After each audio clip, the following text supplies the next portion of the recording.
I'll be talking on the role of protein in diabetes management, and I've been kindly introduced. Just to remind ourselves that the global burden of diabetes is on the rise. It's more than 600 million across, it's going to be more than 600 million by the time we come to 2045.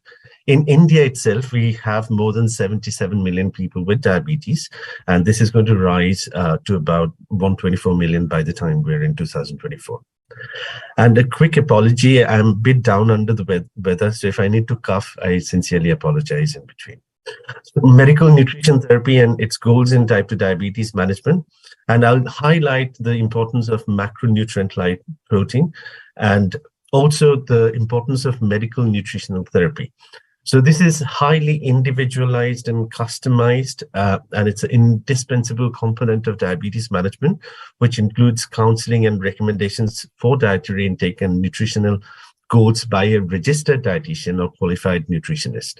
So I'm very blessed that in UK as well as in India, I have a very good team with an excellent clinical nutritionist in place who usually counsels the patient on a regular basis regarding the diet.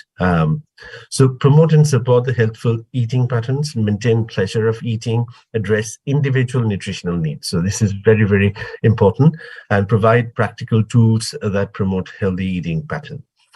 In general, when it comes to diabetes management, we know that we need to reduce the intake of refined carbohydrates, choose low glycemic index and low glycemic load foods, increase fiber consumption. But more importantly, what we are going to highlight today is the importance of protein. So you need to increase the intake of protein and make it at least 20 to 25% of the daily intake. Reduce intake of total fat and saturated fat and trans fat. Focus on the quantity and, more importantly, the quality of the nutrients. Achieve and maintain recommended body weight and, of course, accomplish individualized blood pressure, lipid, and glycemic goals to delay and prevent the development of diabetes-related complications. Now, protein is a non-negotiable nutrient in type 2 diabetes management, and we'd highlight the physiological effects of protein. So here we see the insulinogenic effect. So protein ingestions stimulates the incretin peptide secretion, like GLP-1. So it boosts the endogenous GLP-1 release. And in effect, it has got an insulinotropic effect by enhancing the insulin secretion and improving the blood glucose levels. It also induces satiety via the GLP-1. So that is, again, another thing that we wanted to highlight today. Satiety is being maintained if you have adequate intake of protein. It regulates the food intake, resulting in weight loss eventually in those individuals who are overweight or obese. Again, another important part is a thermogenic effect. So there is an increase in the energy expenditure due to the energy used in the postprandial processing of absorbing, metabolizing, and storing ingested nutrients. So proteins have higher thermogenic effects than carbohydrates and fats. So it increases the energy expenditure, resulting in weight loss. So we know that weight loss in general, especially the visceral fat, helps in a reduction of the visceral fat, also helps in reducing the insulin resistance. It also has an effect on the immune function. So it helps in boosting the immunity and also preserve and improve the muscle mass. So it has an important role to play when it comes to stimulating the muscle protein synthesis, as well as increasing the muscle mass. Now, let's come to the sources of good quality protein and their role in diabetes. So there can be different sources. It's either the dairy protein or the eggs and flesh that we have in the food, or the soy protein. So these are considered the sources of good quality protein. Now, let's talk about each of these in particular. For example, the milk protein consists of whey, which is 20%, and casein, which is 80%. So amino acids and bioactive peptides derived from milk proteins, it enhances the incretin and insulin responses, as we had been speaking about earlier, delay the gastric emptying, provide satiety by boosting the endogenous GLP-1 levels, lower the postprandial glucose levels. So milk proteins increase the postprandial insulin response and help lower the postprandial blood glucose level in those with type 2 diabetes. Coming to the whey protein, it has been shown that 57% higher 3-hour area under the curve insulin secretion and significant reduction in the 3-hour area under the curve glucose concentration by 21%. Pre-meal whey protein consumption has resulted in a reduction in the total postprandial glycemic area under the curve reduction, and also higher GLP-1 incretin release, stimulating the insulin release in effect. So delayed gastric emptying, increased satiety and weight loss are also seen with the use of whey protein. Casein, when it's hydrolyzed with 5 grams of leucine, has shown to significantly reduce the plasma glucose level. So addition of leucine has shown to induce the greatest increase in the insulin. Now coming to soy protein is another good quality protein, especially for the vegetarians or vegans.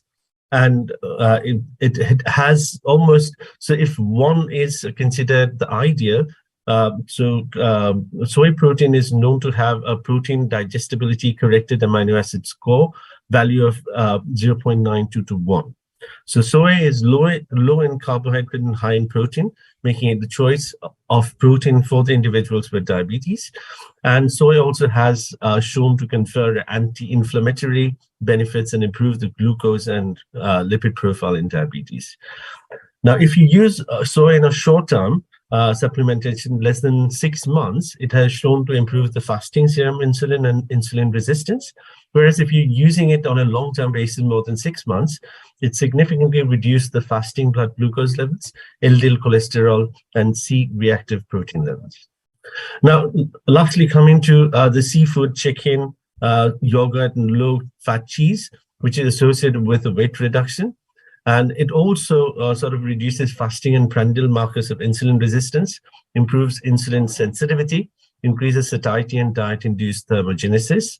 A study conducted on type 2 diabetic individuals has been found to, if somebody is taking lean fish regularly, it reduces the fasting blood glucose, fasting serum C-peptide, fasting glucose area under the curve, and increasing in the insulin area under the curve. Now, reviewing the protein recommendations and requirements, these are the recommendations that has been given by the different bodies. So you see ADA 2022 does not actually speak much. So no ideal macronutrient distribution has been spoken about by the ADA.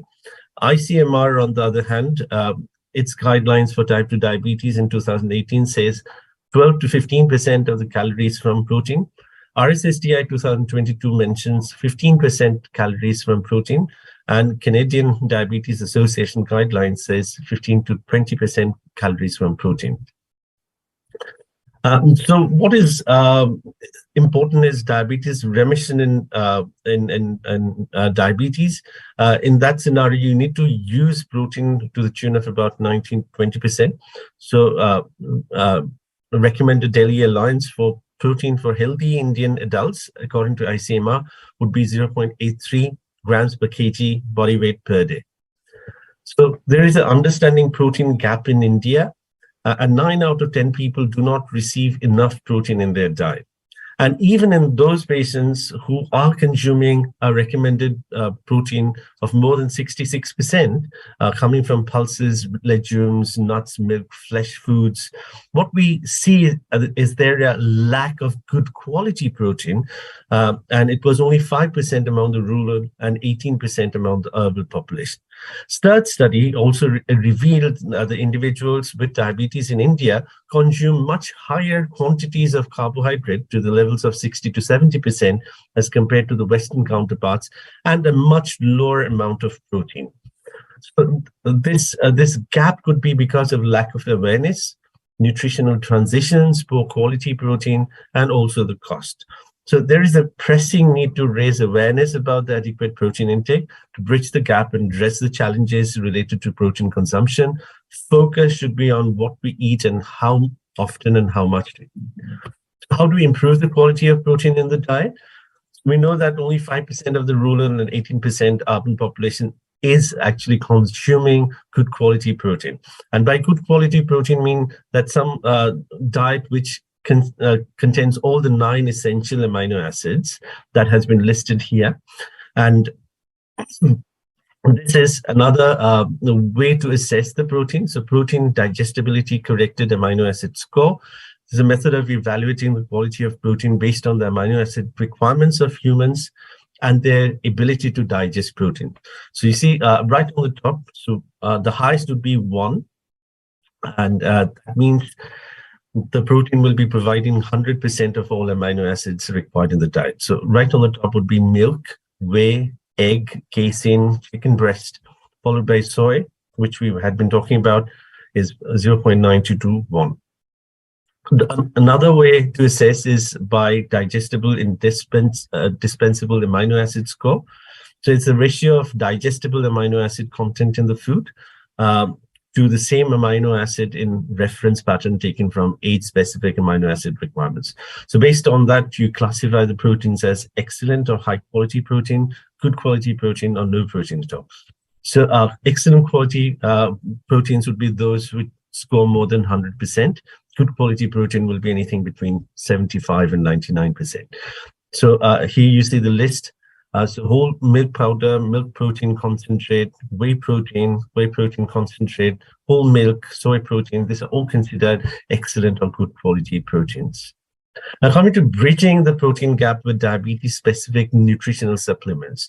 So sometimes we see that there is a lack of good quality protein in the diet, and that has to be bridged by a protein supplementation through diabetes-specific nutritional supplements. And this is the felt need of the day. This is only when the dietary sources are not sufficient.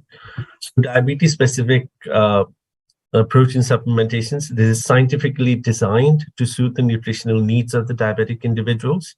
It contains combination of macro and micronutrients, which aids in the nutritional management of diabetes, ensuring better clinical outcomes. The supplementations have low glycemic index and low in fat and high in protein and fiber, and they contain beneficial fatty acids, vitamins, and minerals. So their usage is determined by a gap in the dietary intake, clinical conditions, and a discretion of prescribing the healthcare profession. So it needs to be dispensed by specialized individuals like clinical nutritionists or doctors. And what is the role in here?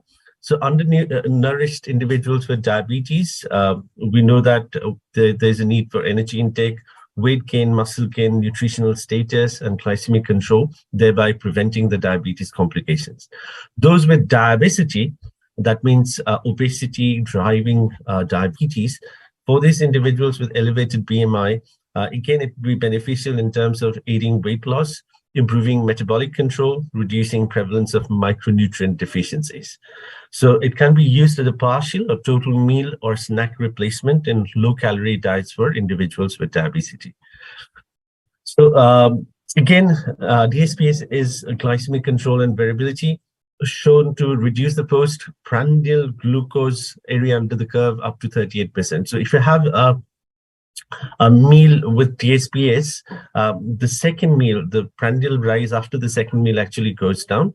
And also it results in a reduction in the HbA1c levels.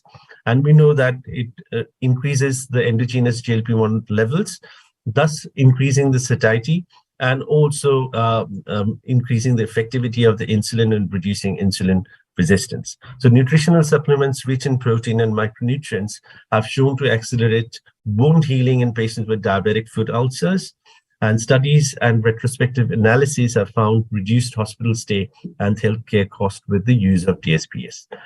Just a couple of special situations where this protein supplementation is useful. For example, in obesity, we have said that increases satiety because of the boosting of the endogenous GLP-1 levels. And that is exactly what you see in here. Increase in the GLP-1 levels, increase in the CCK levels, increase in the peptide YY, decrease in the ghrelin, leading on to satiety, reduced food intake, increased energy expenditure, negative energy balance, and weight loss. It also increases energy expenditure due to its thermogenic effect, and also increases the muscle synthesis. So a high protein recommendation in these individuals or the obese Asian individuals. So 1 to 1.2 grams per kg body weight plays a role in weight or obesity management. Again, gestational diabetes is another special situation where this is very beneficial. So protein is necessary for synthesis of maternal, fetal, and placental tissues, and adequate protein with every meal helps prevent postprandial glucose spike by flattening the glycemic response. So MAGE is reduced, increase postprandial insulin secretion, lowering of the postprandial glucose levels, improvement in the insulin resistance, improvement of the stress adaptation disorder related to hyperglycemia, reduction of the oxidative stress, and boosting of the immunity. So protein recommendation. Supratik, 2 minutes. Yeah, up to 20% of the daily energy recommendation and between 60 and 80 grams of protein per day. So the average being 1.1 gram of protein per kg body weight. So thank you so much for your kind and patient hearing.